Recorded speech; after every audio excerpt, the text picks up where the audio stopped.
அருமையானவர்களே, உங்களுக்கு அன்பின் நல்வாழ்த்துக்களை நான் தெரிவித்துக் கொள்கிறேன். நம்முடைய சகோதரி ஒருவர் நம்மோடு கூட இருக்கிறார். அவர்களுக்கு கேன்சராக இருக்குமோ, கேன்சர் என்று சொல்லி டாக்டர்கள் சொல்லிய அந்த காரியத்திலிருந்து, கேன்சர் வியாதியிலிருந்து கர்த்தர் விடுதலை கொடுத்திருக்கிறார். என்ன அற்புதம் நடந்தது சொல்லி சகோதரிகிட்டே கேட்போம். அவங்க இப்பொழுது அவர்களுக்கு நடந்த நன்மைகளை, சாட்சிகளை உங்களோடு பகிர்ந்து கொள்வார்கள். கர்த்தருக்கு ஸ்தோத்திரம். எனக்கு ஒரு வருடமாக இந்த வலது கால்களில் ரொம்ப எனக்கு வேதனையாக இருந்துச்சு. அந்த வேதனை இருக்கும்போது நான் அதுலேயே தான் வேலை செய்வேன். நான் ஒரு சிங்கிள் பேரண்ட்றதுனால தண்ணியில் தான் வேலை செய்யணும். ஆனால் அது மூலிமா எனக்கு ஜூன் மாதம் ரொம்ப எனக்கு கால் வலி வேதனை ரொம்ப வேதனை எடுத்துருச்சு.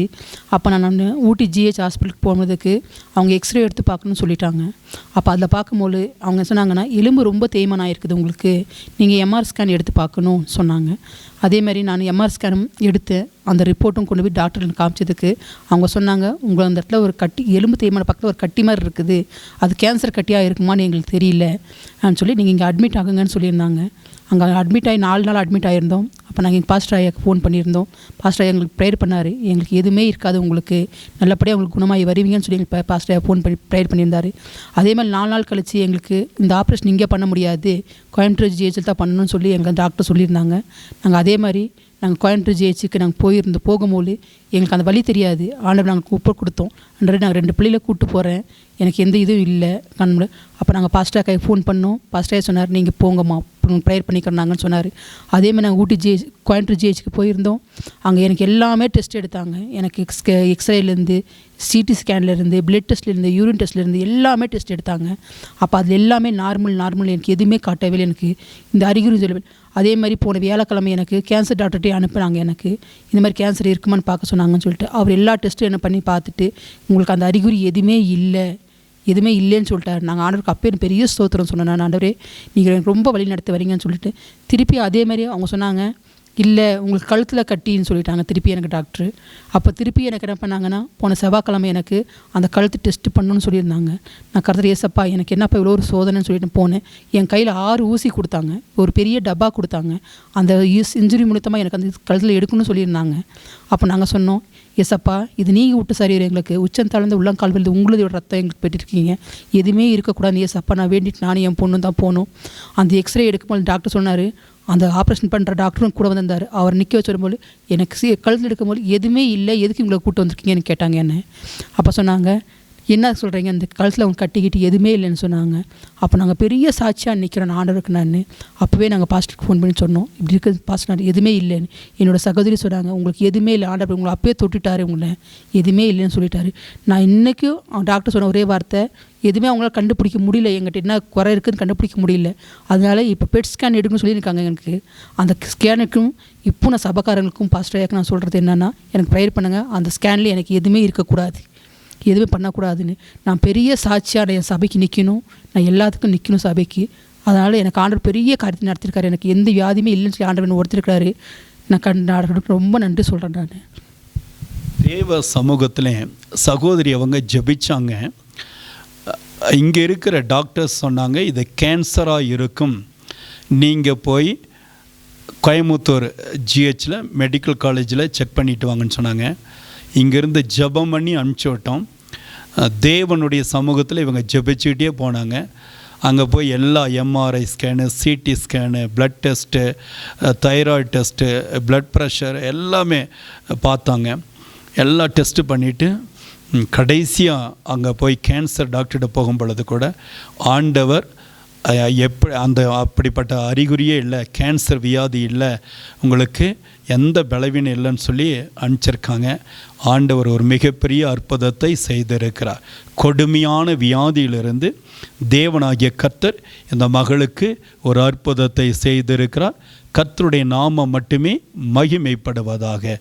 இந்த சாட்சியை பார்த்து கொண்டிருக்கிற உங்களில் யாருக்காவது வியாதிகள், கொடுமையான வியாதிகள், கேன்சர் கட்டிகள், கிட்னி ஃபெயிலியர், ஹார்ட் அட்டாக், மற்ற கொடுமையான வியாதிகள் எதுவாக இருந்தாலும் தேவன் உங்களுக்கு சுகத்தை தருவார்.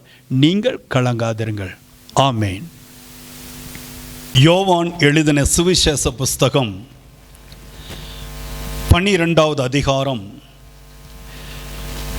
49வது வசனத்தை நாம் வாசிப்போம். நான் சுயமாய் பேசவில்லை, நான் பேச வேண்டியது இன்னதென்றும் உபதேசிக்க வேண்டியது இன்னதென்றும் என்னை அனுப்பின பிதாவே எனக்கு கட்டளையிட்டார்.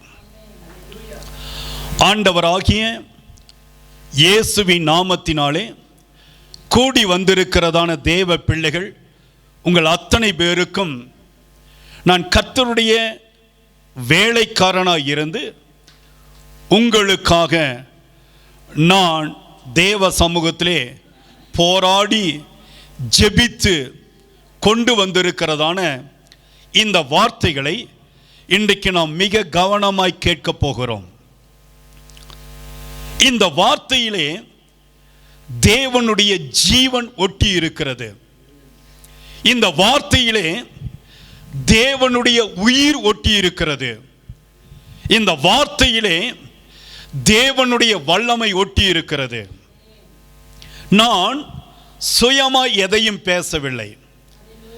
இன்றைக்கு அநேகருடைய வாழ்க்கையிலே ஒரு விரக்தி காணப்படுகிறது. கவனிங்க, எல்லாருடைய வாழ்க்கையிலும் ஒரு விரக்தி காணப்படுகிறது. ஜெபம் செய்து என்ன பிரயோஜனம்? இன்றைக்கு அநேகர் தங்களுடைய வாயினாலே அறிக்கையிடுகிற ஒரே ஒரு காரியம், வார்த்தை, ஜெபம் செய்து என்ன பிரயோஜனம்? ஜெபம் என்னிடத்திலே எதையும் சாதிக்கவில்லை, ஜெபம் என்னுடைய வாழ்க்கையிலே மாற்றத்தை கொண்டு வரவில்லை என்று சொல்லி விரக்தியோடு இருக்கிற ஜனங்களை நாம் எங்கும் பார்க்க முடிகிறது. ஏன் என்னுடைய ஜெபம் கேட்கல? நான் ஜெபம் பண்ணி என்ன பிரயோஜனம்? 10 வருஷத்துக்கு முன்னாடி ஆண்டவர் எனக்கு ஒரு வாக்குத்தத்தத்தை கொடுத்தாரு, இன்னும் நிறைவேறல. போன வருஷம் ஆண்டவர் எனக்கு ஒரு வாக்குத்தத்தத்தை கொடுத்தாரு, அதுவும் இன்னும் நடக்கல. இந்த வருஷம் எனக்கு வாக்குத்தத்தத்தை கொடுத்தாரு, அதுல எனக்கு பிடிமானம் இல்லை. இப்படித்தானே பல பேருடைய அங்கலாய்ப்பாய் இருக்கிறது. ஜெபம் பண்ணி என்ன பிரயோஜனம்? எனக்கு பிரச்சனை மாறுச்சா? எனக்கு கடன் பிரச்சனை மாறுச்சா? என் வியாதி மாறுச்சா? என்னுடைய சூழ்நிலை அப்படியே தானே இருக்குது. கிணத்துல போட்ட கல்லு மாதிரி என் ஜெபம் இன்னும் பதில் கொடுக்காதபடி இருக்கிறதே. இந்த ஒரு கவலையோடு அநேக ஜனங்கள் போராடி கொண்டு இருக்கிறாங்க. நான் தேவ சமூகத்தில் ஜெபிக்கும் பொழுது என்ன காரணம் ஆண்டவரே? ஒரு கண்டுபிடிக்கணும்ல. ஜெபம் கேட்கப்படலைனா அந்த ஜெபத்தில் என்ன குறை இருக்கிறது, அதை கண்டுபிடிக்கணும்ல. நான் ஆண்டவருடைய சமூகத்தில் ஜெபிக்கும் பொழுது ஆண்டவர் சில காரியங்களை எனக்கு கற்றுக் கொடுத்தார்.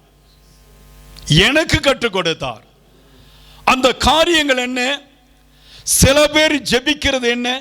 சில பேருடைய ஜெபம் எப்படி இருக்கிறது? வியாதிக்கான ஜெபம் சிலருடைய ஜெபம், சிலருடைய ஜெபம் கடன் பிரச்சனை மாறுவதற்கான ஜெபம், சிலருடைய ஜெபம் படிக்க வேண்டும், நல்ல படிக்கணும் என் பிள்ளைங்க அப்படிங்கிறதுக்கான ஜெபம். நிறைய பேருடைய ஜெபம் வேலை கிடைக்கணும், குழந்தைக்கான ஜெபம், திருமணத்திற்கான ஜெபம், தொழில் செய்வதற்கான ஜெபம், குழந்தை பிறக்கணுங்கிறதுக்காக ஜெபம். இப்படி குறிப்பிட்ட பகுதியிலே ஜெபம் நின்று போய் விடுகிறது. ஜெபமானது அது கிடையாது. இது எல்லாவற்றையும் தருகிற கர்த்தர் நம் மத்தியிலே அமர்ந்து கொண்டிருக்கிறார். அல்லேலூயா. நீங்க நாம் நம்முடைய ஜெபத்திற்கு பதில் கிடைக்கல அங்கிறதுக்கு சில காரணத்தை நம்ம கண்டுபிடிக்கணும்ல. நான் தோத்து போயிட்டேன், எங்க தோத்து போனேன் அந்த காரணம் எனக்கு தெரியணும்ல. நான் விழுந்து போயிட்டேன், எந்த இடத்துல விழுந்து போனேன் அந்த அந்த சூட்சமம் எனக்கு தெரியணும்ல. இப்போ நான் ஆண்டவருடைய பிள்ளை தான், நான் கிறிஸ்தவ மார்க்கத்தில் ஈர்க்கப்பட்டு கிறிஸ்துவுக்காக வேறு பிரிக்கப்பட்டவன் தான். ஆனா என் வாழ்க்கையில விடுதலை இல்லை. விடுதலை இல்லைன்னு சொன்னா என் ஜெபம் இன்னும் கேட்கப்படல.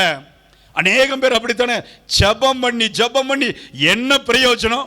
அப்படியே தானே என் வாழ்க்கை மாறாம இருக்கிறது. ஒன்றை மட்டும் கத்துக்கொள்ளுங்க, சில நேரத்தில் நம்முடைய பிரச்சனைகள் வியாதிகளோடு கூட ஆண்டவர் நம்மை வைத்திருக்கிறார் என்று சொன்னால், இந்த வியாதியோடும் இந்த பிரச்சனையோடும் நீ தேவனுடைய நாமத்தை மகிமைப்படுத்த வேண்டும் என்பதற்காகத்தான் தேவன் அதை அப்படியே வைத்திருக்கிறார். சில நேரத்தில் நாம் ஒன்றை கற்றுக்கொள்ள வேண்டும். ஸ்கூல்ல படிக்கும் பொழுது டிஸ்கண்டினியூ என்று சொல்லி சில பேருக்கு சர்டிபிகேட் கொடுப்பாங்க. படிக்க தொடர முடியல அப்படின்னா கண்டினியூ பண்ணினா அதற்கு ஆப்போசிட், அதனுடைய எதிர்ப்பதம் என்ன? டிஸ்கண்டினியூ. இப்போ நம்முடைய ஜெபமானது எங்கோ ஒரு இடத்துல டிஸ்கண்டினியூ ஆகியிருக்குது, அதாவது தகுதி இல்லாமல் இருக்கிறது. தகுதியுள்ள ஜெபத்தை கர்த்தர் அங்கீகரிக்கிறவராய் இருக்கிறார். அல்லேலூயா. இன்னும் நம்ம புரிஞ்சுக்காம இருக்கிறோம், எது தகுதியுள்ள ஜெபம், எது தகுதி இல்லாத ஜெபம். இதை நம்ம கண்டுபிடிச்சிட்டோம்னா நம்ம வெற்றியாளராய், வெற்றியுள்ள வீரனாய், ஜெப வீரனாய் இந்த உலகத்தில் பிரகாசிக்க முடியும். 100% ஜெபம், அநேகருடைய ஜெபமானது சுயமாய், சுயத்தின் காரியமாய் இயங்கிக் கொண்டிருக்கிறது. சுயமான ஜெபம். ஜெபம் என்பது சுயமாய் இருக்கும் பொழுது நம்முடைய வாழ்க்கையிலே பெரிய அளவில் பிராட் மைண்ட் சொல்லுவாங்களே, அதை போல கர்த்தர் கிரியை செய்ய முடியாது. எங்கோ ஒரு பக்கத்தில் அப்படியே ஸ்டக் ஆகிருப்போம். இன்னைக்கு ஏன் அப்துல் கலாமை மட்டும் நம்ம பெயர் சொல்லி அழைக்கிறோம்? நேருவை மட்டும் நாம் எதற்கு குறிப்பிடுகிறோம்? காந்தியடிகளை மட்டும் நாம் எதற்கு வரலாற்று புத்தகத்தில் படிக்கிறோம்?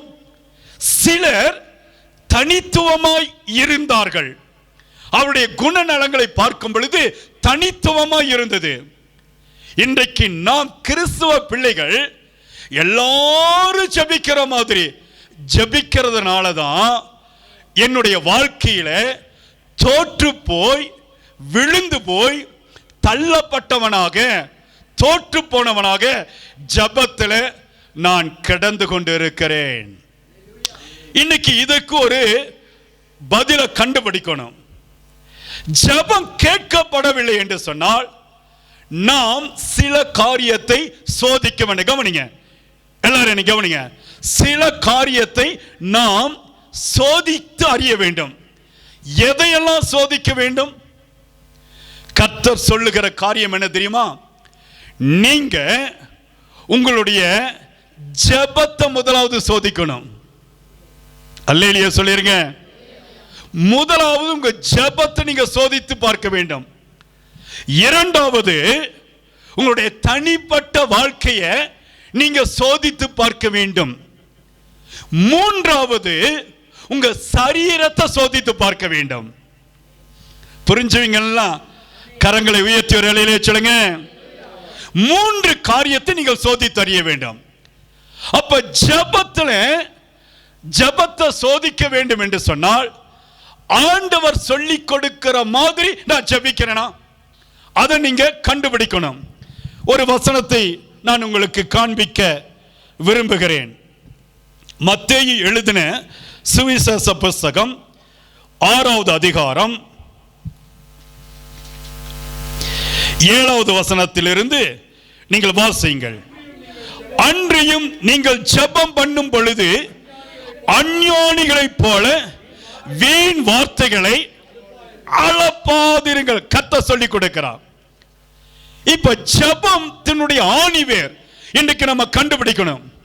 ஒரு மரம் நிற்கிறது என்று சொன்னால் கண்ணுக்கு தெரியாத ஆணிவேர் பூமியில புதைந்திருக்கும். அதுபோல இன்றைக்கு என் வாழ்க்கை வெற்றியுள்ள வாழ்க்கை, வெற்றியுள்ள ஜெபமாய், வெற்றியுள்ள மனிதனாய் வாழ்வதற்கு நான் உலக பிரகாரமாக உலகத்தில் சுற்றி திரிகிறவர்கள் போல, மற்றவர்களைப் போல ஜெபிக்காதபடிக்கு, அஞ்ஞானிகளைப் போல இல்லாதபடிக்கு நான் தேவன் என்ன விரும்புகிறார் அதன்படி செய்ய வேண்டும் என்று கர்த்தரை கற்றுக் கொடுக்கிறார். வாசிங்க. அவர்கள் அதிக வசனிப்பினால் தங்கள் ஜெபம் கேட்கப்படும் என்று நினைக்கிறார்கள். பலருடைய நினைப்பு என்ன? கவனிங்க. பலருடைய எண்ணம் என்ன? நிறைய வசனத்தை சொல்லி, நிறைய வார்த்தைகளை சொல்லி, அஞ்ஞானிகளைப் போல ஜெபத்துல கூட ஞானிகள் அஞ்ஞானிகள் இருக்கிறாங்க. அல்லேலூயா சொல்லிருங்களேன். கர்த்தர் சொல்றாரு, ஜெபத்துல கூட ஞானிகளைப் போல ஜெபிக்கணும், அஞ்ஞானிகளைப் போல ஜெபிக்க கூடாது. கர்த்தர் சொல்லுகிற காரியம் என்ன? நீங்க ஜெபத்துல அளப்பாதிருங்க. நீண்ட ஜெபம், பார்வைக்கு நீண்ட ஜெபம், வசனத்தெல்லாம் சொல்லி ஜெபிக்கிறேன். உன்னுடைய வாழ்க்கையுடைய மறுபக்கத்தை எடுத்து பாரு. அதை நான் இன்னைக்கு காண்பிக்க போகிறேன். அதை நான் இன்றைக்கு காண்பிக்க போகிறேன். சார்ல்ஸ் ஃபின்னி அவருடைய குறிப்பிட இப்படியாக சொல்லுகிறார்.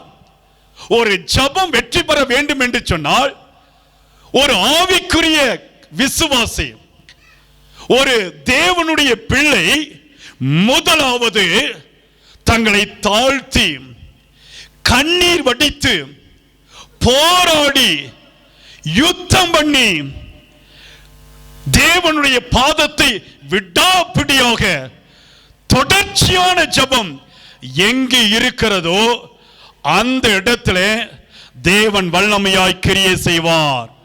இதை கர்த்தர் சொல்லிக் கொடுத்திருக்கிறார். சார்ல்ஸ் ஃபின்னி இப்படியாக சொல்லுகிறார்.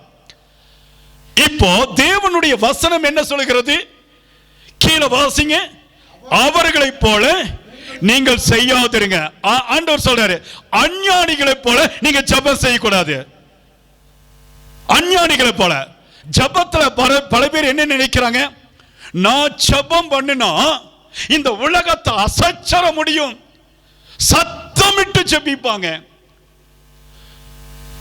பலருடைய காதுகள் கேட்கப்படும்படி ஜெபிப்பாங்க. பல வசனத்தை சொல்லி சொல்லி ஜெபிப்பாங்க. ஆனா அந்த வசனத்துக்கு இவங்களுக்கு சம்பந்தமே இருக்காது.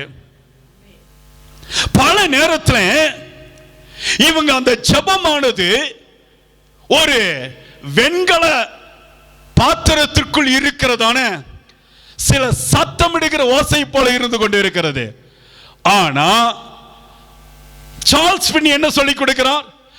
இருதயத்தை ஊட்டி ஜெபிக்க வேண்டும். ஒரு தேவ மனிதனை அப்படி சொல்லும் பொழுது கர்த்தர் என்ன சொல்லிக் கொடுக்கிறார்? கவனிங்க. ஆண்டவர் சொல்லுகிறார், உங்கள் பிதாவை நோக்கி நீங்கள் வேண்டிக் கொள்ளுகிறதற்கு முன்னமே உங்களுக்கு இன்னது தேவை என்று அறிந்திருக்கிறார். எல்லாரும் கரங்களை உயர்த்தி ஒரு அல்லேலூயா சொல்லுங்க. நீங்க நினைச்சிட்டு இருக்கீங்க நான் ஜெபம் பண்ணாத கர்த்தர் கேட்பார்னு. யூதாஸ் காரியோத்து இயேசுவை காட்டி கொடுப்பதற்கு முன்னதாகவே யூதாஸ் தான் காட்டி கொடுக்கிறார் என்பதை தேவன் முன்னதாகவே அறிந்து வைத்திருக்கிறார். அறிந்து வைத்து அந்த யூதாஸை தன்னோடு கூட வைத்திருந்தார். தேவன் எல்லாவற்றையும் அறிந்து வைத்திருக்கிறார். நீங்க சொன்னா தான் தெரியுமான்னு சொன்னா அது கிடையாது. நீங்க சொல்லுவதற்கு முன்பதாகவே உங்களை குறித்து, உங்க பிள்ளைகளை குறித்து, உங்க வேலையை குறித்து, நீங்கள் நடக்கிற நடைகளை குறித்து கர்த்தர் அறிந்து வைத்திருக்கிறார். அப்புறம் ஏன் என் ஜெபம் கேட்கல? இப்ப நம்முடைய வாயிலிருந்து என்ன அறிக்கை செய்து கொண்டே இருக்கிறோம்? ஜெபம் செஞ்சு என்ன பிரயோஜனம்? அப்படித்தானே நம்ம கேட்கிறோம். பல நேரத்தில் ஆண்டவர் சொல்லிக் கொடுக்கிறார், நீங்கள் ஜெபம் பண்ண வேண்டிய விதமாவது, எல்லாரும் சேர்ந்து சொல்லுங்க, நானும் நீங்களும் ஜெபிக்க வேண்டிய முறை ஒன்று இருக்கிறது. முறை ஒன்று இருக்கிறது. முறைமையின்படி செய்ய வேண்டும். அல்லேலூயா, அல்லேலூயா. நீங்க முறைமையின்படி செய்தீர்கள் என்றால்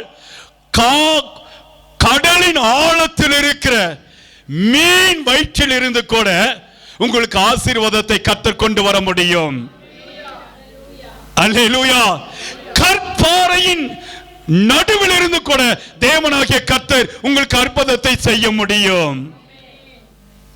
செங்கடலுக்கு நடுவில் இருந்து கூட தேவனாகிய கர்த்தர் உங்களை தப்புவிக்க முடியும். இந்த வல்லமையோடு கர்த்தர் இன்றைக்கு உங்கள் மத்தியில் உலாவிக் கொண்டிருக்கிறார். ஆண்டவர் என்ன சொல்லுகிறார்? பரமண்டலத்தில் இருக்கிற எங்கள் பிதாவே, உம்முடைய நாமம் பரிசுத்தமாக்கப்படுவதாக, பரிசுத்தப்படுவதாக, உம்முடைய ராஜ்யம் வருவதாக, உம்முடைய சித்தம் பரமண்டலத்தில் செய்யப்படுகிறது போல பூமியிலும் செய்யப்படும். அவ்வளவுதான். கர்த்தர் சொல்லுகிற காரியம் என்ன? உங்க சித்தத்தின்படி ஆண்டவர் சொல்லுகிறார், உம்முடைய சித்தத்தின்படி என்ன செய்ய வேண்டும்? ஸ்தோத்திரம். தேவனாகிய கர்த்தர் சொல்லுகிற ஒரு காரியம், பரமண்டலத்தில் இருக்கிற தேவனை நோக்கி செய்ய வேண்டிய காரியம், உம்முடைய ராஜ்யம் வருவதாக, சித்தம் பரமண்டலத்திலே, அதாவது தேவ சமூகத்திலே செய்யப்படுகிறது பூமியிலே செய்யப்படுவதாக. இது ஒரு பொதுவான ஜெபத்தை கர்த்தர் குறிக்கிறார். பொதுவான காரியத்தை நீங்க என்னைக்காவது சர்ச்சுக்கு வரும் பொழுது, ஜெபிக்க வரும் பொழுது, ஆண்டவருடைய ஊழிய காலத்தில் சொல்றது காரியம் என்ன? பாஸ்டர், எங்க வீட்டுக்கு வாங்க, எங்க வீட்டுக்கு வந்து இன்ன காரியத்துக்கு, குழந்தைக்காக ஜெபம் பண்ணுங்க, வியாதி மாறதுக்காக ஜெபம் பண்ணுங்க, என்னுடைய இந்த பண போராட்டம் மாறதுக்காக, இதுக்கு தானே சொல்லி சொல்லி பாஸ்டர் கூப்பிடுறோம், ஊழியக்காரரை கூப்பிடுறோம். ஆனா ஒரு நாளாவது பாஸ்டர் எங்க வீட்டுக்கு வாங்க, என்னுடைய தேசம், என்னுடைய பட்டணம், எங்க பக்கத்து வீட்டுக்காரங்க, எங்க சொந்தக்காரங்க ரட்சிக்கப்படணும், அதுக்காக நீங்க வந்து எங்க வீட்டுக்கு வந்து ஜெபம் பண்ணுங்க. ஒரு நாளாவது இப்படி கேட்டிருக்குமா? ஒரு நாளாவது நம்ம நினைச்சு பார்த்திருக்கிறோமா? ஆனா அங்க என்ன நடக்கிறது? சுயமான காரியங்கள் வெளிப்படுகிறது, சுயத்தின் காரியம் வெளிப்படுகிறது. அப்ப ஜெபத்தை நம்ம இன்றைக்கு ஆராய்ந்து பார்க்க வேண்டும். நான் ஜெபிக்கிற ஜெபம் தேவன் பிரியப்படுகிற விதமா நான் ஜெபிக்கிறேனா, என் சொந்த கதையை, என் சொந்த காரியத்தை கொண்டு போய் ஆண்டவருடைய சமூகத்தில் வைக்கிறேனா? ஒன்று, ஜெபம் தகுதி உள்ளதா இருக்க வேண்டும். அடுத்தது, தனிப்பட்ட வாழ்க்கையில, தனிப்பட்ட வாழ்க்கையில நான் என்னுடைய பர்சனல் லைஃப் இருக்கு பாத்தியா, அந்த பர்சனல் லைஃப்ல நான் எப்படி இருக்கிறேன், நான் எப்படி இருக்கிறேன், என்னுடைய எண்ணம், என்னுடைய சிந்தனை. யாருக்காச்சும் இந்த வாரத்தில் நான் கேட்கிறேன், கவனிங்க, இந்த வாரம் முழுவதும் இந்த 7 நாட்கள்ல மற்றவர்களை குறித்து நான் பேசவே இல்லைங்க பாஸ்டர். ஒருத்தர் கை தூக்கி காமிங்க, ஒருத்தர் காமிங்க.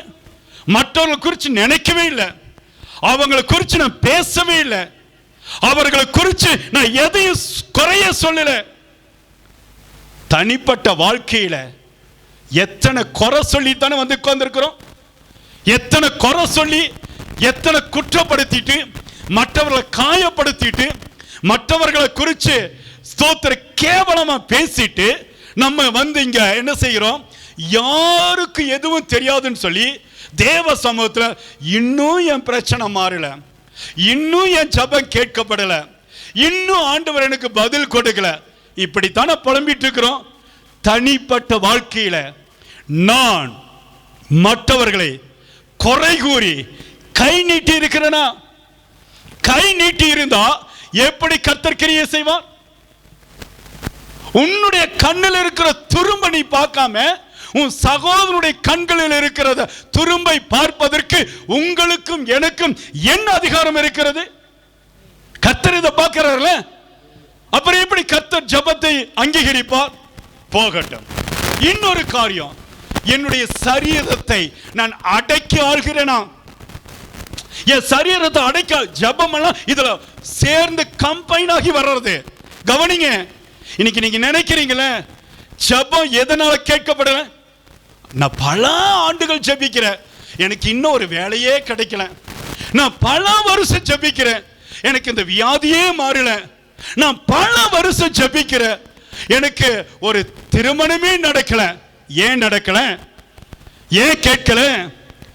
கர்த்தர் சொல், ஜெபத்துல ஏதோ ஒரு குறை, தனிப்பட்ட வாழ்க்கையில உன்னுடைய பர்சனல் லைஃப்ல ஏதோ ஒரு குறை. ரெண்டாவது, உன் சரீரத்தில் ஏதோ ஒரு குறை இருக்கிறது. கவனிங்க, இந்த காரியத்தை நிவர்த்தி பண்ணிட்டு நான் இந்த இடத்தை விட்டு இன்னைக்கு நான் போக போறேன். அல்லேலூயா, அல்லேலூயா சொல்லுங்களேன். கர்த்தர் சொல்றாரு, என் கண் இருக்குதல்ல, இந்த கண்ணுல நான் பாவம் செஞ்சிருக்கிறேனா? இந்த கண் இயேசுவை பார்க்க வேண்டிய கண். இந்த கண்ணானது தேவனுடைய வசனத்தை காண வேண்டிய கண். ஆனா இந்த கண்ணில எத்தனை எல்லாம் பார்க்கிறேன், எதையெல்லாம் பார்க்கிறேன். எப்படி கர்த்தர் ஜெபத்திற்கு பதில் கொடுப்பார்? நாடகம், சினிமா, வேண்டாத போஸ்டர்கள், செல்போன் எடுத்து வேண்டாத காரியம். என் கண்ணு சீர்கட்டு கிடக்குது. அல்லேலியா, ஒரு அல்லேலியா சொல்லுங்க. கண்ணு இன்னைக்கு கெட்டு போய் இருக்கிறது. பார்க்கிறதுக்கு நான் நல்லா பார்க்கிற மாதிரி தெரியுது, ஆனா குருட்டுத்தனமா என் கண் இருக்குது. என் கண் அழுகி போயிருக்கிறது. என் கண் பார்வை முதலாவது சரியில்லை. Hallelujah சொல்லிருங்களே, hallelujah சொல்லிருங்களே. என் கண்ணுடைய பார்வை இன்றைக்கு குருட்டுத்தனமாய் இருக்கிறது. வேண்டாததை பார்க்கிறேன், வேண்டாததை ரசிக்கிறேன். இந்த கண் எதற்காக ஆண்டவர் கொடுத்திருக்கிறார்? ஆண்டவரை தொழுது கொள்ள, ஆண்டுடைய வசனத்தை நீ படிக்கும்படியாக இந்த அழகான கண்களை வைத்து நீ மற்றவர்களுக்கு நன்மையானதை காண்பிக்கும்படியாக கர்த்தர் உனக்கு அழகான கண்களை கொடுத்திருக்கிறார். இந்த அழகான கண் இன்னைக்கு கெட்டு போயிருக்கிறதுல கண்ணை முதலாவது சரிப்படுத்தணும். அல்லேலூயா. அடுத்தது வாய். இந்த வாயை கொண்டு எத்தனை விதமான அசுத்த பேச்சு, அசுத்தமான காரியம் உடைய வாயிலிருந்து புறப்பட்டு இருக்கிறது. கவனிங்க, உன் வாய் சரியா இருக்குதா? உன் வாயை நீ கட்டுப்படுத்துறியா? எத்தனை கெட்ட வார்த்தை, எத்தனை தீமையான சொற்கள், எத்தனை விதமான அசுத்தமான பேச்சு. கர்த்தர் சொல்படி கேட்கிறீங்களா? இந்த வாயை இன்றைக்கு சரியாய் நீங்க பயன்படுத்துறீங்களா? கவனிங்க, இந்த வாய் சரியா இருந்துச்சுன்னு சொன்னா உங்க ஜெபத்திற்கு கர்த்தரை பதில் கொடுப்பா. கவனிங்க, ஆண்டவருடைய வார்த்தை சொல்கிறது, வாயை நீங்க காத்து கொள்ள வேண்டும். வாயை நீங்க காத்து கொண்டால் நீங்கள் தேவனுடைய நாமத்தை மகிமைப்படுத்த முடியும். இந்த வாய் எதற்காக கர்த்தர் கொடுத்திருக்கிறார்? ஆண்டவரை துதிப்பதற்கு. கவனிங்க, ஆண்டவரை துதிப்பதற்காக, ஆண்டவரை மேன்மைப்படுத்துவதற்காக, பலி செலுத்துவதற்காக, துதி பலி செலுத்துவதற்காக கர்த்தர் இந்த வாயை படைத்திருக்கிறார். காதுகள் எதற்கு? நன்மையானதை கேட்பதற்கு, நன்மையானதை ஸ்தோத்திரம் அதை கேட்டு பெற்றுக்கொண்டு நன்மையானதை நீ செய்வதற்காக காதுகளை படைத்திருக்கிறார். மற்றவர்களை குசலம் பேசுவதற்காக அல்ல, மற்றவர்களை குறை கூறுவதற்காக அல்ல. கவனிங்க, நாக்கு எதற்கு கர்த்தர் படைத்திருக்கிறார்? கர்த்தர் சொல்லுகிறார், நாக்கு உன்னுடைய அவயங்களிலே இருக்கிறதிலே சிறியதாய் இருக்கிறது, ஆனால் பெரிய காட்டையே அது கொளித்து விடும். உன்னுடைய நாக்கை கொண்டு எத்தனை பேருடைய இருதயத்தை மடங்கடித்திருக்கிறாய், எத்தனை பேருடைய வாழ்க்கையிலே இந்த நாக்கை கொண்டு நீ ஸ்தோத்திரம் பலவிதமான தீமைகளை செய்திருக்கிறாய். எப்படியா உங்க ஜெபம் கேட்கப்படும்? எப்படி உன் ஜெபம் கேட்கப்படும்? வாயில சுத்தம் இல்லை, நாக்கில நல்ல பேச்சு இல்லை, கண்களில் நல்ல பார்வை இல்லை, நடக்கையில எப்ப நடந்தாலும் மற்றவர்களுக்கு தீமை செய்கிறதான சில காரியங்கள், கைகளில் கிரிகளில். இன்றைக்கு நம்முடைய சரீரத்தை நாம் சோதித்து அறிய வேண்டும். அல்லேலூயா, அல்லேலூயா சொல்லிருங்களே. நான் எப்படி இப்படியெல்லாம் இருக்க முடியும்? எல்லாரும் பாருங்க, எல்லாம் ஆடி பாடி கொண்டாடுறாங்க, சினிமா பார்க்கறாங்க, நாடகம் பார்க்கறாங்க, களியாட்டுகளில் போறாங்க, எல்லாருமே ஜாலியா இருக்கிறாங்க. நான் மட்டும் ஏன் கட்டுக்கோப்பா இருக்கணும்?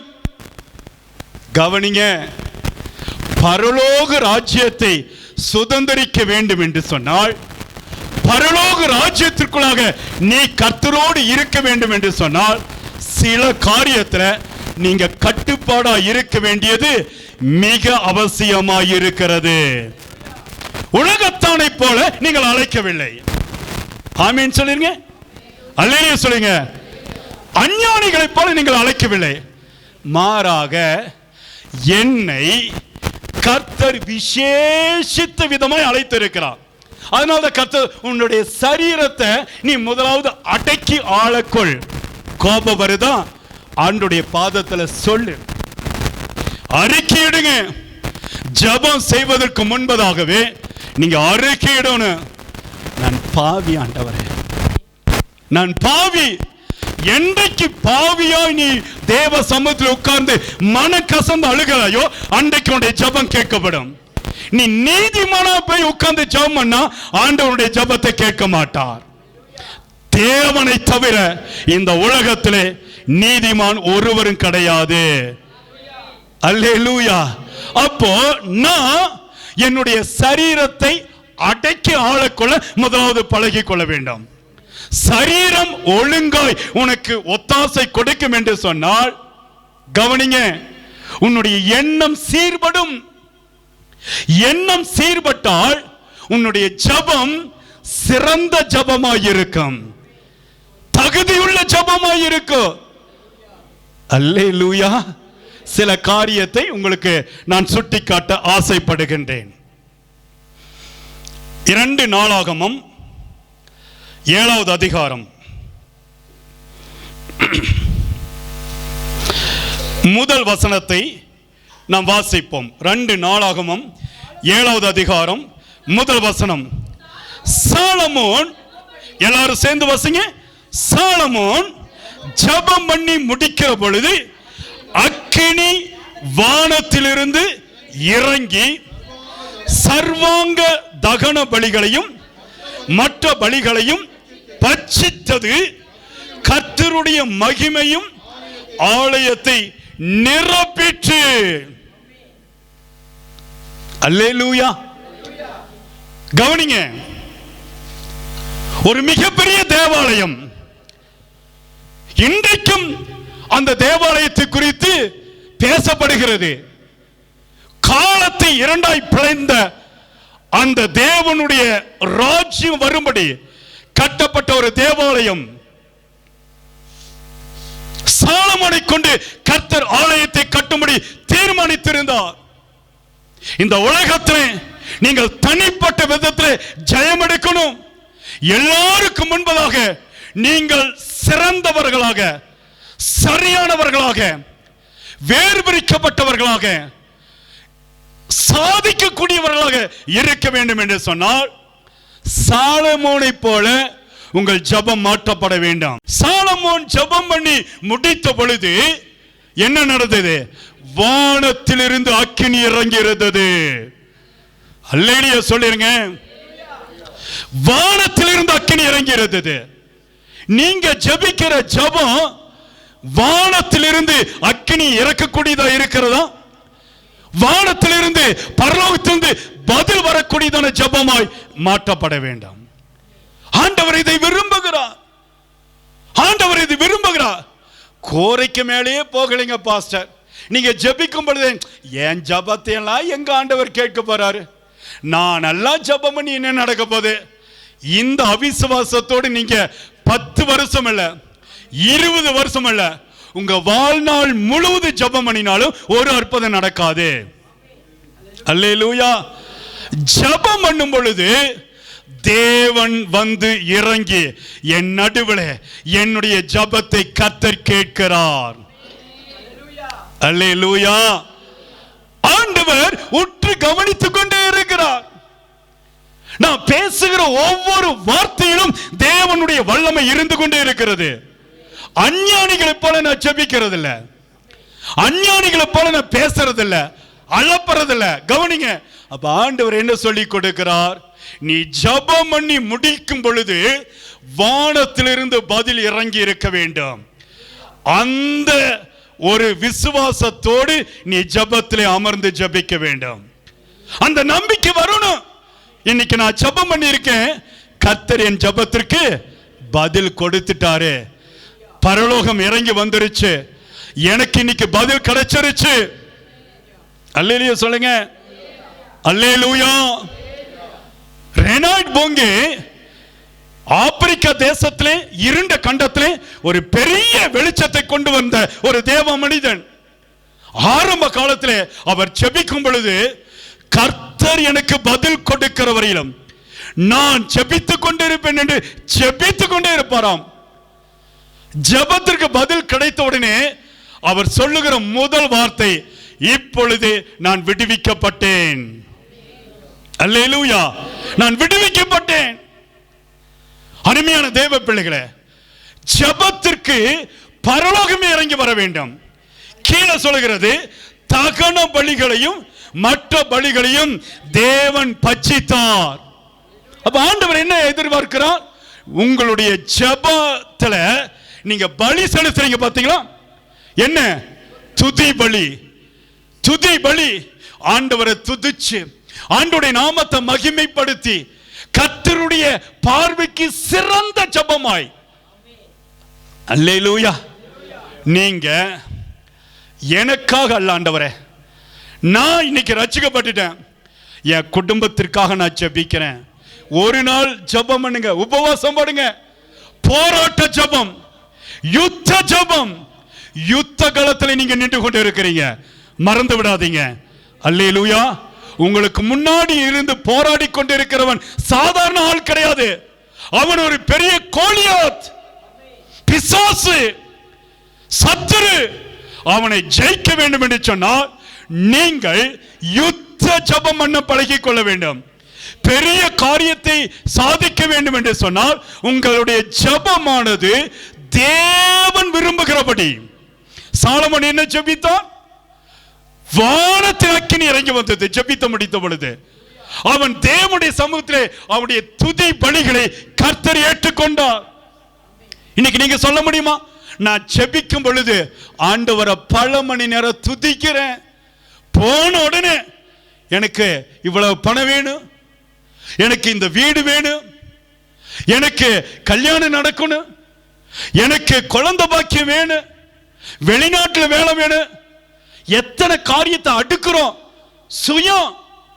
உனக்கு இன்னது வேண்டும் என்பதை கர்த்தர் அறிந்து வைத்திருக்கிறார். உங்களுக்கு இன்னது தேவை என்பதை கர்த்தர் அறிந்து வைத்திருக்கிறார். அல்லேலூயா. கீழே என்ன நடக்கிறது? கர்த்தருடைய மகிமை ஆலயத்தை நிரப்பிச்சு. நீங்க ஜெபிச்ச முடிச்ச உடனே உங்க வீட்டுக்குள்ளாக ஒரு மகிமை இறங்க வேண்டும். அல்லேலூயா சொல்லி இருக்கணும்ல. அல்லேலூயா. தொடர்ச்சியான, நான் கீழே சொல்றேன், இந்த ஜெபமெல்லாம் எப்படி தெரியுமா கேட்கப்படும்? எப்பொழுது தெரியுமா கேட்கப்படும்? அதை நான் உங்களுக்கு கற்றுக் கொடுக்கிறேன். கவனிங்க. தேவனுடைய மகிமை உன் வீட்டுக்குள் வந்து நிரம்பிச்சுனா தான் அந்த அன்னைக்கு நீங்க ஜெபிச்ச ஜெபம் தேவனாகிய கர்த்தரிடத்திலிருந்து பதில் வந்தது என்பதை சரியாய் புரிந்து கொள்ள முடியும். அல்லேலூயா. ஜெபத்துல சில நேரத்தில் குறைவு இருந்ததுன்னா நம்ம எதையும் சாதிக்க முடியாது. இப்போ நான் ஆண்டவருடைய வசனம் சொல்லுகிறது, கர்த்தர் என் ஜெபத்தை ஏற்றுக்கொண்டார். சங்கீதம் தாவீது சொல்லுகிறார் 6:9, கர்த்தர் என் ஜெபத்தை ஏற்றுக்கொண்டார். இந்த விசுவாசத்தோடு ஜெபிக்கணும். அல்லேலூயா. ஒரு 2 பேர் ஜெபிச்சாங்க. 2 பேர் ஜெபிக்கும் பொழுது தேவனாகிய கர்த்தர் சூழ்நிலைகளை எப்படி மாற்றினார்? நிறைய பேர் ஜெபம் பண்ணியிருக்காங்க, நிறைய பேர் ஜெபம் பண்ணியிருக்காங்க, அற்புதத்தை பெற்றுக்கொண்டாங்க. கவனிங்க. ஜான் ஹைட் என்கிறதான ஒரு தேவ மனிதன். இவர் எப்படி தெரியுமா ஜெபிச்சாரு? அவருக்கு என்ன தெரியுமா பேரு? பிரேயிங் ஹைட் என்று சொல்லி அவரை அழைப்பார்களாம். ஜப வீரன் என்று சொல்லி அழைப்பார்களாம். இவர் இந்தியாவுக்கு வந்து பல மணி நேரம் தூங்காம விழித்திருந்து இருதயத்தை ஊட்டி, ஆண்டவரே நீர் அற்புதத்தை செய்யாமல் போனால் யார் செய்ய முடியும்? அப்ப என்ன, இந்த உலகத்தில் ஜபத்திற்கு பதில் கிடைக்கும். அந்த ஜபத்திற்கு பதில் கொடுக்கிறவர் இயேசு கிறிஸ்து மட்டும்தான். அவர் வந்தால் ஒழிய அற்புதம் நடக்காது. என்ன நடந்தது? ஜான் ஹைடு ஜெபித்தார். பஞ்சாப் என்கிறதான மாநிலத்தில் ஒரு பெரிய மாற்றம், ஒரு பெரிய எழுப்புதலை கொண்டு வர முடிந்தது. இன்னைக்கு நம்ம ஜெபம் பண்ணி என் குடும்பத்திலே ஒரு எழுப்புதலை கொண்டு வர முடியலையே. இன்னைக்கு நான் ஜெபம் பண்ணி என்னுடைய சாதாரண வியாதி என்னால் எடுத்து போட முடியலையே. இன்னைக்கு நான் ஜெபம் பண்ணி என்னால எந்த ஒரு காரியத்தை சாதிக்க முடியலையே. கவனிங்க, சில நேரத்தில் சில ஜெபங்களுக்கு பதில் கிடைக்கும், சில ஜெபங்களுக்கு பதில் கிடைக்காது. அல்லேலூயா சொல்லுங்களே. எத்தனை பேர் இது விசுவாசிக்கிறீங்க? எத்தனை பேர் விசுவாசிக்கிறீங்க? சில காரியத்தை கர்த்தர் அப்படி விட்டு விடுவார். உனக்கு இந்த வியாதி இருக்குதா, விட்டு. அந்த வியாதி குறித்து நீ பயப்படாத, அந்த வியாதி உன்னை ஒன்றும் செய்யாது. அல்லேலூயா சொல்லுங்க. உலகத்தார் பார்க்கும் பொழுது உனக்கு கேன்சர் இருக்கிற மாதிரி தெரியும், உனக்கு கிட்னி ஃபெயிலியர் ஆன மாதிரி தெரியும், உங்களுக்கு வந்து ஹார்ட் அட்டாக் இருக்கிற மாதிரி தெரியும். ஆனா உங்களுக்கு மட்டும்தான் தெரியும், இந்த வியாதி எனக்குள் இருந்தாலும் இதை மட்டுப்படுத்தி இதன் மூலமாய் மரணத்தை ஏற்படுத்தாதபடி தேவன் எனக்கு ஒவ்வொரு நாளும் ஜெயத்தை கொடுத்து கொண்டிருக்கிறார். அல்லேலூயா. அது தேவனுடைய நாம மகிமைப்படும்படியாக. சில ஊழியக்காரங்களுக்கு நீங்க பாத்தீங்களா, குழந்தை இருக்காது. சில ஊழியக்காரங்களுக்கு திருமணம் நடந்திருக்காது. சில ஊழியக்காரங்களுக்கு ஊனமுற்றவர்களா இருப்பாங்க. சில ஊழியக்காரங்களுக்கு அப்பா அம்மா இருக்காது. சில ஊழியக்காரங்களுக்கு பயங்கர வறுமையில தத்தளிச்சுட்டு இருப்பாங்க. சில ஊழியக்காரங்களுக்கு சபை இருக்காது, சர்ச் நடத்துக்கு ஒரு சின்ன வீட்டில் நடத்திட்டு இருப்பாங்க. ஏன் ஆண்டவர் இதை அனுமதிக்கிறார்? ஏன் ஆண்டவர் இதை அனுமதிக்கிறார்? இந்த இடத்திலிருந்து தேவனுடைய நாம மகிமைப்படும்படியாக. அல்லேலூயா. இல்லாதவைகளை இருக்கிறவரை போல அழைக்கிற தேவன்.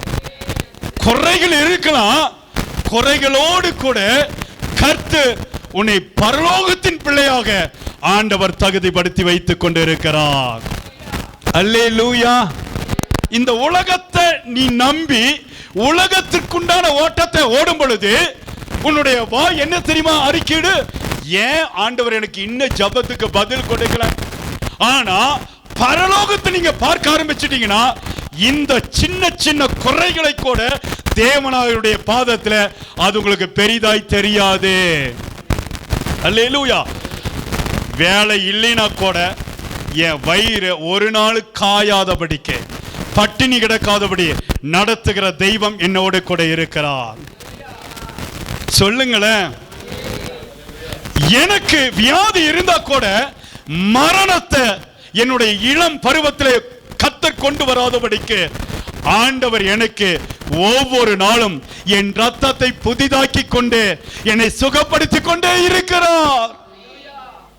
அல்லேலூயா. வறுமை, இந்த வறுமை உன்னை ஒன்றுமே செய்யாது, இந்த பிரச்சனை ஒன்றுமே செய்யாது. ஆண்டவர் சொல்லிக் கொடுக்கிறார். அன்னாள் ஒரு ஜெபம் செய்தால் அந்த ஜெபத்திற்கு கர்த்தர் எப்படி பதில் கொடுத்தார் நான் உங்களுக்கு காண்பிக்க விரும்புகிறேன். 1 சாமுவேலின் புத்தகம் நீங்க அந்த வசனத்தை எடுத்து வாசித்து பாருங்க, அழகா இருக்கும். 2வது அதிகாரம் 1 வசனத்தை வாசிங்க. அப்பொழுது அன்னாள் ஜெபம் பண்ணி என் இருதயம் கர்த்தருக்குள் களி கூறுகிறது. அல்லேலூயா சொல்லுங்க. ஒரு நல்ல சத்தமா அல்லேலூயா சொல்லுங்க. அல்லேலூயா. ஜெபம் பண்ணி முடிக்கும் பொழுது நம்முடைய இருதயம் எப்படி தெரியுமா இருக்கு? கர்த்தருக்குள்ளாக களி கூற வேண்டும், மகிழ்ச்சியா இருக்க வேண்டும். ஜெபம் பண்ணிட்டேன், அது நீ என்ன எப்பதான் கேட்கப்படுமோ தெரியல. கேட்கிறப்ப கேட்கட்டு, இந்த அவிசுவாச வார்த்தை வரலாமா? ஜெபம் பண்ணி முடிச்ச உடனே தேவ சமூகத்தில் நீ மகிழ்ச்சியா எழுந்திருக்க வேண்டும்.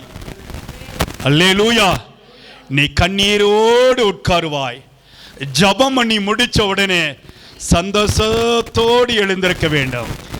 இதுதான் கர்த்தர் உன்னிடத்தில் ஜெபத்திற்கு பதில் கொடுக்கிறார் என்கிற ஒரு உறுதியை கொடுக்கிறது. அல்லேலூயா. என்ன நடக்கிறது பாருங்க. என் கொம்பு கர்த்தருக்குள் உயர்ந்திருக்கிறது. என் பகைஞரின் மேல் என் வாய் திறக்கிறது. உம்முடைய ரட்சிப்பினால் சந்தோஷப்படுகிறேன். 10 குழந்தைகளை காட்டிலும் நீ எனக்கு மேல் என்று சொல்லி எல்கானா சொல்லுகிறார். பெனினாளுக்கு 10 குழந்தை, ஆனா அண்ணாளுக்கு குழந்தை இல்லை. ஒரே குடும்பத்தில் தான் ஒருத்தர் நல்லா இருக்கிறாங்க, ஒருத்தர் கொஞ்சம் தாழ்மையோடு இருக்கிறாங்க. கவனிங்க, நம்ம வாழ்க்கையில கூட நிறைய பேர் நம்ம சொந்தக்காரங்களா நல்ல ஆசீர்வாதமா இருப்பாங்க பாருங்க. அவங்க உலக பிரகாரமா ஓடுறாங்க, நடக்கிறாங்க, பேசுறாங்க, பண்றாங்க, எல்லாமே எல்லா சுத்தத்தையும் பண்றாங்க, எல்லாமே இருக்கிறாங்க. ஆனா அவங்க மட்டும் நல்லா இருக்கிறாங்களே. கவனிங்க, அப்படி நீங்க நினைக்காதீங்க. ஒரே வீதியில தான் நீ குடி இருக்கிற, பக்கத்து வீட்டுக்கார மாடி மேல மாடி கட்டி பெரிய பங்களாவில் இருக்கான், நீ சாதாரண வீட்டில் இருக்க. கவலைப்படாதீங்க. ஒருவன் உலகம் முழுவதையும் ஆதாயப்படுத்தி கொண்டாலும் தன் ஜீவன் நஷ்டமடையாதபடி நீங்களும் நானும் பார்த்துக் கொள்ளுகிறோம். ராமி கையை உயர்த்தி சொல்லி இருக்கணும்ல. அல்லேலூயா. என்னுடைய ஜீவன் தேவனோடு ஒட்டி கொண்டு இருக்கிறது. என்னுடைய வழியை கர்த்தர் அறிந்து வைத்திருக்கிறார். இப்போ அன்னாள் தேவ சமூகத்தில் வந்து கண்ணீரோடு முறையிடுகிறார். எப்படி முறையிடுகிறார்? அன்னாளுடைய ஜெபம் எப்படி? வெறுமையான காலத்துல ஒன்றுமில்லை, கற்பம் செத்து போயிருந்தது, கற்பத்தை கர்த்தர் அடைச்சு வைத்திருந்தார். சில நேரம் நீங்க நினைக்கிறீங்களே, ஏன் என் குடும்பத்தில் இன்னும் பிரச்சனை? கர்த்தர் அனுபவிச்சிருக்கார். பேசாம வாய் மூடிட்டு அந்த நாள் வரையில நீ வாயை மூடிட்டு உன்னை உயர்த்தர் வரையில அப்படி உள்ளங்கையில் நீ அடங்கிரு. கர்த்தரை அடைத்து வைத்திருப்பா. அல்லேலூயா. அப்போ உன்னுடைய ஜெபம் எப்படி தெரியுமா இருக்கணும்? ஏன் ஆண்டவரை நீ அனுமதிக்கல அப்படி நீங்க கேட்கும் பொழுது ஆண்டவருடைய பாதத்துல அன்னாள் ஜெபித்தது போல என்ன செய்தால் அந்த வசனத்தை உங்களுக்கு காண்பிக்கிற பாருங்க. 15 வாசிங்க. 1:15.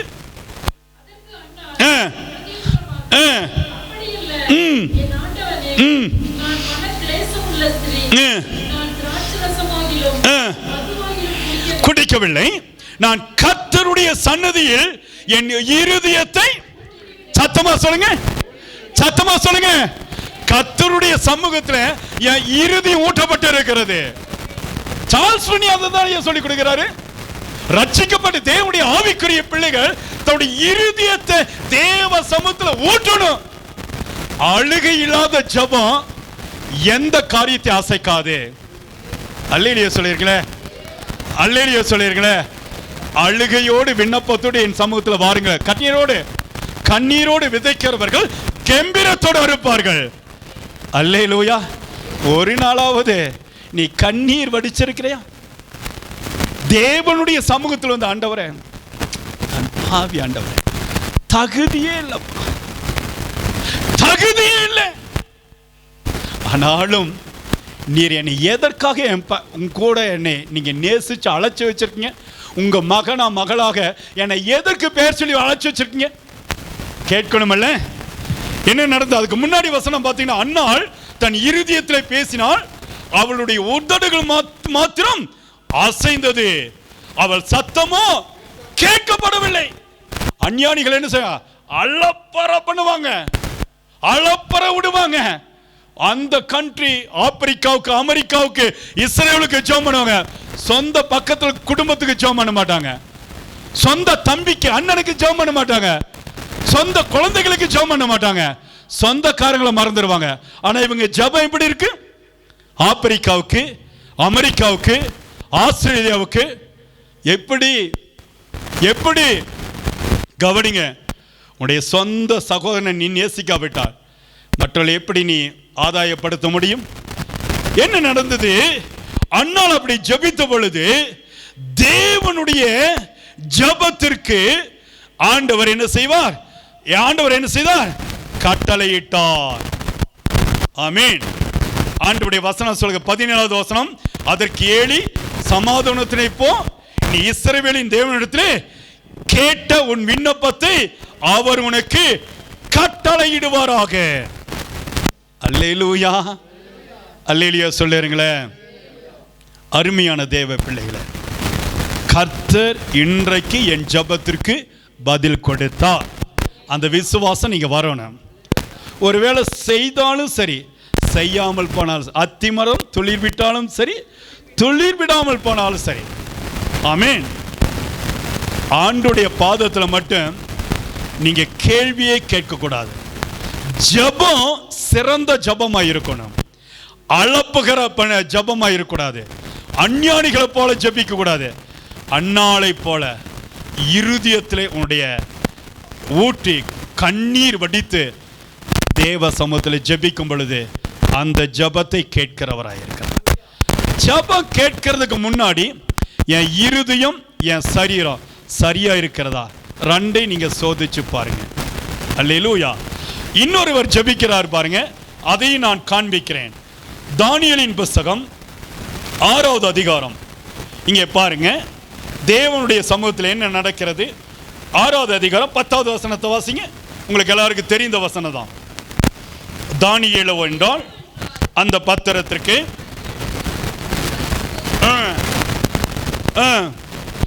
தன் மேலறையிலே எருசலேமுக்கு நேராக பலகணிகள் திறந்திருக்க, அங்கே தான் முன் செய்து வந்தபடியே தினம் 3 வேளையும் தன் தேவனுக்கு முன்பாக முழங்கால் படியிட்டு ஜெபம் பண்ணி ஸ்தோத்திரம் செலுத்தினார். கைகளை உயர்த்தி எல்லாரும் அல்லேலூயா என்று சொல்லி ஆண்டவருடைய நாமத்தை மகிமைப்படுத்தலாம். அல்லேலூயா. கவனிங்க, ஜெபம் என்கிறது இன்னைக்கு நிறைய பேருடைய அனுபவம் எப்படி இருக்கு? எல்லாரும் கவனிங்க, என்னை பாருங்க. ஜெபம் என்கிறது நிறைய பேருடைய வாழ்க்கையில எப்படி தெரியுமா? பிரச்சனை வந்தா ஜெபம், தோல்வி வந்தா ஜெபம், ஃபீஸ் கட்டணும்னா ஜெபம், வியாதி மாறணும்னா ஜெபம், வீடு கட்டணும்னா ஜெபம், பிள்ளை பேர் வேணும்னா ஜெபம், கல்யாணம் நடக்கணும்னா ஜெபம். அப்ப என்ன, நீ கல்யாணத்துக்கு ஜெபிப்ப, நீ வீடு கட்டுறதுக்காக ஜெபிப்ப. மற்ற நாளெல்லாம் என்ன நடக்குது? மற்ற நாளெல்லாம் என்ன நடக்கிறது? தானியேலோ என்றால் தரியு ராஜா பத்திரத்திற்கு கையெழுத்து போட்டுட்டான். எல்லாரும் சொல்லி கொடுத்து அந்த பத்திரத்துக்கு கையெழுத்து போட்ட உடனே ராஜா அந்த தாக்கீதுக்கு கையெழுத்து போட்டுட்டான்னு தெரிஞ்சுமே. கவனிங்க, வறுமை இருக்குது எனக்கு தெரியுது, போராட்டம் இருக்கிறது எனக்கு தெரியுது, என் கண்ணுக்கு முன்னாடி ஒண்ணுமே இல்லை, நான் நிர்கதியா நிற்கிறேன், எல்லாமே எனக்கு தெரியுது. ஆனாலும் என்னுடைய ஜெபத்தை நான் நிறுத்த மாட்டேன். அல்லேலூயா. வியாதி இருக்குதையா, சில சமயத்துல சில குறைகள் இருக்கதா செய்து, ஆனாலும் தானியேல் பாருங்க, சூழ்நிலைகளுக்கு பயப்படல. குறைகள் இருக்கும் பொழுது அன்னாளுடைய ஜெபம் நின்று போகவில்லை, தேவன் நிறைவை கொடுத்தார். இங்க எதிராளி சூழ்ந்திருக்கிறாங்க, பிரச்சனை சூழ்ந்திருக்கிறது. தேவனாகிய கர்த்தருடைய பாதத்திலே தானியேல் ஜெபிக்கிறது மட்டும் நிறுத்தல. என்ன செய்து வந்தார்? என்ன நடந்தது? அறிந்தபோது தன் வீட்டுக்குள் போனான். முதலாவது வீட்டுக்குள் போனான் என்ன அர்த்தம்? ஜெபிக்கிற இடத்துக்கு போனாங்க. உங்க வீட்டுக்குள்ளாக ஜெபிக்கிற இடத்தை ஒன்று தெரிந்து வைத்துக் கொள்ளுங்க. ஜெபிக்கிற இடத்துக்கு போனா போயிட்டு தன் மேல் அறையிலே போய் எருசலேமுக்கு நேராக, இயேசுவுக்கு நேராக, தேவனுக்கு நேராக. நீங்க என்ன நினைக்கிறீங்க? ஆண்டவரே, நான் அவனை காட்டிலும் நல்லா இருக்கணும். ஜெபம் எங்கீங்க? தோத்து போகிறது எங்க? அவனை காட்டிலும் நல்லா இருக்கணும், அவனை காட்டிலும் உயர்ந்து இருக்கணும், அவனை காட்டிலும் நல்ல வசதியா வாழணும். மற்றவர்களை நீங்க கம்பேரே பண்ணக்கூடாது. மற்றவர்களை என்னைக்கு நீங்க கம்பேர் பண்றியோ அந்த இடத்துல நீங்க தோத்து போவீங்க. அல்லேலூயா. ரலிலே சொல்லிருங்களேன். என்ன நடந்தது? இயேசுவை பார்த்து என்னைக்கு நீ ஜெபிக்கிறையோ அன்றைக்கு உங்க ஜெபம் கேட்கப்படும். மற்றவர்களுடைய பார்வைக்காக, மற்றவர்கள் என்னை ஜெப வீரன் என்று சொல்ல வேண்டும் என்பதற்காக, மற்றவர்களுடைய காதுகள் கேட்க வேண்டும் என்பதற்காக நீங்க என்னைக்கு ஜெபிக்கிறீங்களோ அன்றைக்கு நீங்க தோற்று போயிடுவீங்க. ஆண்டவர் என்ன சொல்லி கொடுக்கிறார்? அங்கே தான் முன் செய்து வந்த விடாப்பிடியான ஜெபம், கண்டினியூயான ஜெபம். அல்லேலூயா சொல்லுங்க, அல்லேலூயா சொல்லுங்க. டிஸ்கண்டினியூ இல்ல, தொடர்ச்சியான ஜெபம், தொடர்ச்சியான பரிசுத்தம், தொடர்ச்சியான தேவனுடைய ஓட்டம், தொடர்ச்சியாய் தேவனுடைய பாதத்திலே உண்மையாய் நடப்பது. அல்லேலூயா. இந்த ஜெபத்திற்கு கர்த்தர் பதில் கொடுக்கிறவராய் இருக்கிறார். அல்லேலூயா. ஹட்சன் டெய்லர் என்கிற ஒரு தேவ மனிதன் சீனாவில் ஒரு கம்யூனிஸ்ட் தேசம், ஆண்டவரை அறியாத ஒரு தேசத்தில் சென்று இந்த ஹட்சன் டெய்லர் என்கிறதான ஒரு தேவ மனிதன் சைனா இன்லேண்ட் மிஷன் என்கிற ஒரு அமைப்பை தொடங்கி அநேகருடைய இருண்ட வாழ்க்கைக்கு வெளிச்சத்தை கொண்டு வரும்படியாக விடாப்பிடியான ஜெபத்தை செய்தார். ஒரு பெரிய மாற்றம், இருள் நிறைந்த ஒரு பகுதியிலே ஒரு வெளிச்சத்தை பற்ற வைத்தார். அதுதான் ஜெபம். அல்லேலூயா, அல்லேலூயா.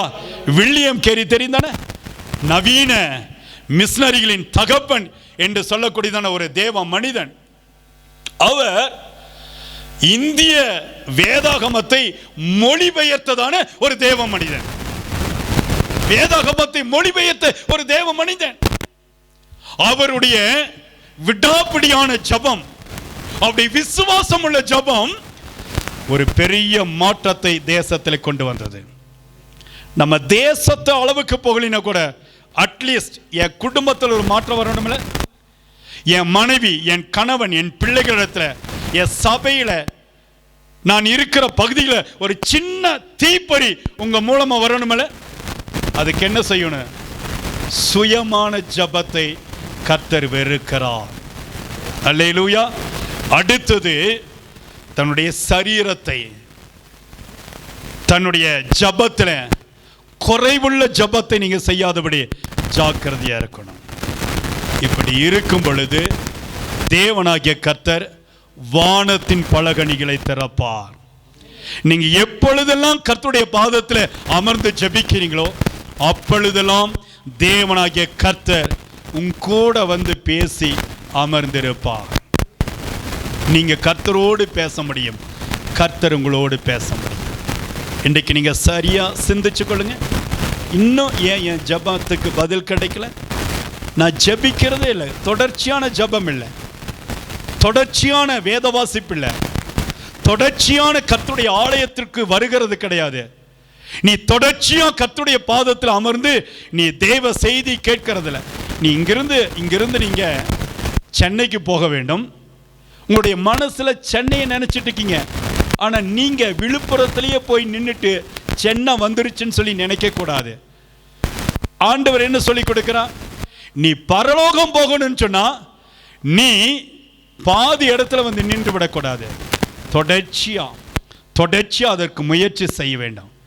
தொடர்ச்சியா நான் என்ன செய்யணும்? பரிசுத்தத்தை பாதுகாத்து கொண்டு கண்களிலே பாவம் செய்யாதபடி, கைகளிலே பாவம் செய்யாதபடி, வாயின் வார்த்தைகளிலே பாவம் செய்யாதபடி, கோபம் செய்ய இல்லாதபடி ஒரு அமைதலான ஒரு வாழ்க்கை, அமைதலாக அந்நாளை போல என்றைக்கு ஜெபிக்கிறீர்களோ வெறுமை மாற்றப்பட்டு கற்பம் திறக்கப்படும், காரிய சித்தி கைகூடி வரும். தானியேல் முன் செய்து வந்தது போல தொடர்ச்சியான ஜெபம். ஆண்டுடைய வசனம் என்ன சொல்லுகிறது தெரியுமா? 1 தெசலோனிக்கேயர் 6:17 இடைவிடாமல் ஜெபம் பண்ணுங்கள். அந்த வசனத்தை எடுத்து வாசிச்சு பாருங்க. 1 தெசலோனிக்கேயர் 5:17. இன்னொருவர் லூக்கா 18:1. இந்த 2 வசனத்தை வாசித்து நாம் எழுந்து நின்று ஜெபிக்க போகிறோம். 1 தெசலோனிக்கேயர் 5:17 ஒருவர் வாசிங்க. கர்த்தர் இங்கே காரியத்தை கைகூடி வர பண்ணுவார். இடைவிடாமல் ஜெபம் பண்ணுங்கள். ஆண்டவர் சொல்லிக் கொடுக்கிற முதல் காரியம் என்ன? நீங்க கண்டினியூஸ்லி ஜெபம், அங்க டிஸ்கண்டினியூ ஆகாதபடி உங்களுடைய ஜெப வாழ்க்கை பார்த்துக்கணும்.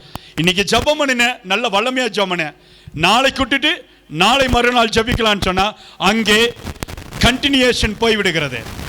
எக்ஸசைஸ் பண்ணுவாங்களே வீரர்கள் இருக்காங்களா, ராணுவ வீரர்கள், விளையாட்டு வீரர்கள் இருக்காங்களே, தொடர்ச்சியான பயிற்சி, தொடர்ச்சியான அந்த முயற்சி இருக்கிறவர்களிடத்தில் தான் தேவன் கிரியை செய்வார். லூக்கா 18:1 சொல்லுகிறது, சோர்ந்து போகாமல் எப்பொழுதுமே ஜெபம் பண்ணுங்க. இன்னைக்கு ஜெபத்துல ஜெயம் எடுக்கணும்னு சொன்னா, ஒன்று இடைவிடாமல் ஜெபிக்க வேண்டும், இரண்டாவது சோர்ந்து போகாமல் ஜெபிக்க வேண்டும். அல்லேலூயா. இப்ப நம்ம சொல்ல முடியுமா ஜெபம் செஞ்ச என்ன பிரயோஜனம் அப்படி நீங்க நானும் சொல்ல முடியுமா? சொல்லவே முடியாது. ஜெபத்திற்கு மட்டுமே பதில் கொடுக்கிற தெய்வமாய் நம்மத்திலே ஆண்டவர் நின்று கொண்டு இருக்கிறார். அல்லேலூயா. ஏதோ ஒரு இடத்துல நீங்க தவறி போயிருக்கிறீங்க, அதனால தான் இன்னும் ஜெபத்திற்கு பதில் கிடைக்கல. ஜெபத்துக்கு பதில் கிடைக்கல. ஏன் என்னுடைய குடும்பத்தில் இந்த தடைகள் இருக்குன்னு சொன்னா, ஏதோ ஒரு இடத்துல ஒரு புள்ளியில ஒரு தடை இருக்கு. அதை நீங்க இன்னைக்கு சோதிச்சு பாருங்க, அப்பொழுது அற்புதம் நடக்கும். நம்ம எல்லாரும் எழுந்து நின்று கர்த்தருடைய நாமத்தை நாம் மகிமைப்படுத்துவோம். தேவனாகிய கர்த்தர் நம்மை ஆசீர்வதிப்பாராக. ஹல்லேலூயா.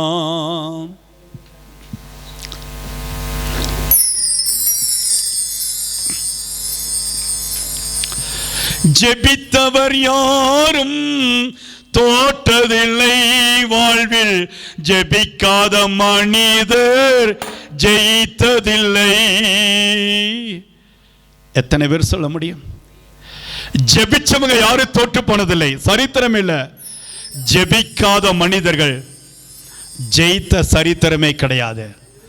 ஆண்டவருடைய சமூகத்தில் கரங்களை உயர்த்தி சொல்லுங்க, இனி நான் என் ஜெபத்தை மாற்ற போகிற ஆண்டவரே, மாற்றி யோசிங்க, மாற்றி உங்களுடைய ஜெப வாழ்க்கையை மாற்றி வைங்க. இன்றைக்கு கர்த்தர் கிரியை செய்கிறவராய் உங்கள் நடுவில் கர்த்தர் கிரியை செய்வார்.